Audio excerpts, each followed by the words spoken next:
This is J. Alexander Roofing here at 2900 Turnberry. I'm going to go ahead and do our video inspection.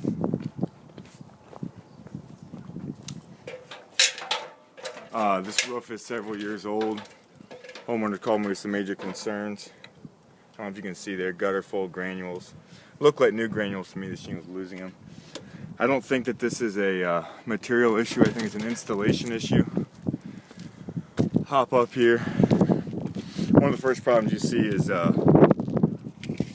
these shingles right here.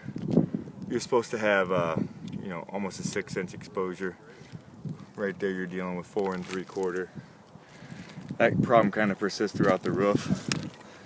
That's not one of my major concerns though.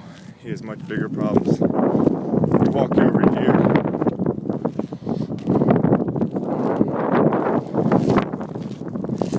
This is the ridge vent, the main ridge of his house. I'm not sure if you can see that in the video.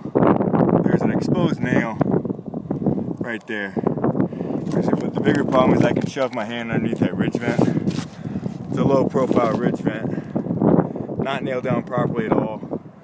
Multiple places I can stick my hand underneath, which means snow is getting underneath there, water is siphoning underneath there. Improper installation. Come down here.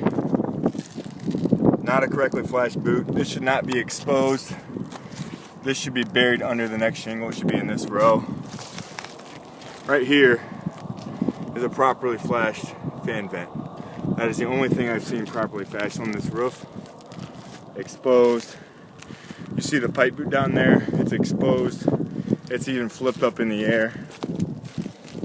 You can easily take your hand right underneath it. Here's my biggest concerns with this roof. These right here are exposed nails. The nail was never sank. You can see it right there. There's a nail head. This is directly in his valley where all the water siphons to. Water flows to the valley. Here's a couple more in the same valley. Point out with my finger, that's a nail head exposed to all weather. Another one inches below it. Like you can see right there, the brown is a rusted nail. Those are one of the major concerns I have. But then places like this, it's called a zipper. I'm sure in the insurance agency, you guys are familiar with this. But as you can see, I've lifted up an entire section of his roof. Not nailed properly. Right there is felt paper, exposed nails.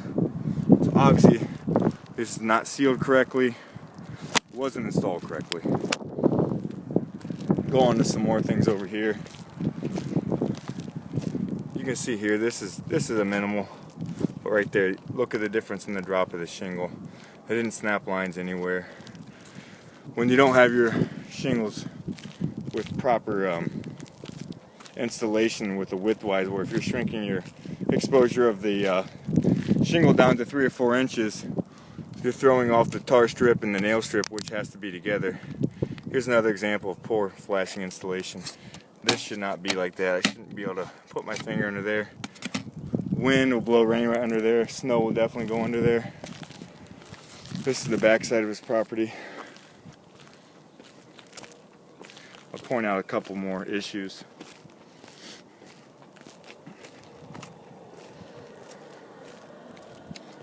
These caps right here, from right to left is north to south.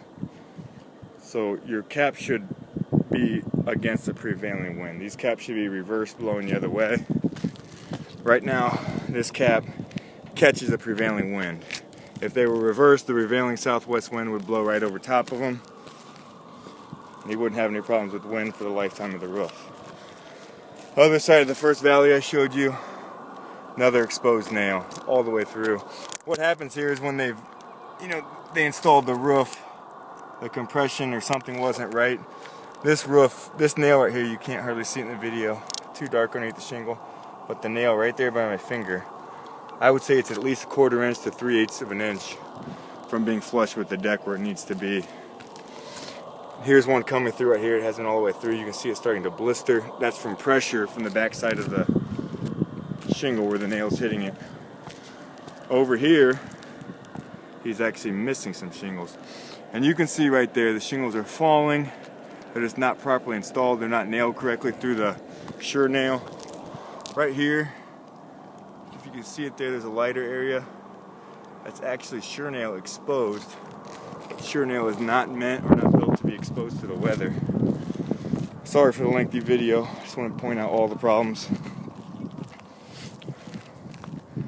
Over here in the valley, you can see feet mark. There's already been damage during the initial installation. Most likely it was too hot of a day. The roofers kept on the roof. But I'm 10 feet away, and you can see the damage done to the shingle right there. Hop on over. This is one of the last sections of the roof. More of the same. Right here, find my finger there. Another nail. These are in the valley, so that's my biggest concern. Again, the cap ran the wrong way, not against prevailing wind. So it's going to catch the prevailing wind, which eventually a good enough storm will come through. And you'll lose shingles, kind of like he's doing here. You can see this, these are just flat. You can hear them, they're flapping. There's nothing connected to any of these. So these problems just persist throughout the entire roof. Here's more damage just from foot traffic, really. Too much time on the roof. Right here you can't tell, but they've taken these caps and almost bent them at a 45 degrees. Caps are meant to be rolled over a ridge. You don't want them bent and creased. Hard to tell in the video, but there's actual creasing in some of these caps up top, which damages the mat, damages the granules, damages the shingle. Some more problems just like these. You see the large gap in between the shingles. Those should be butted tight. These are just problems that persist throughout the entire roof.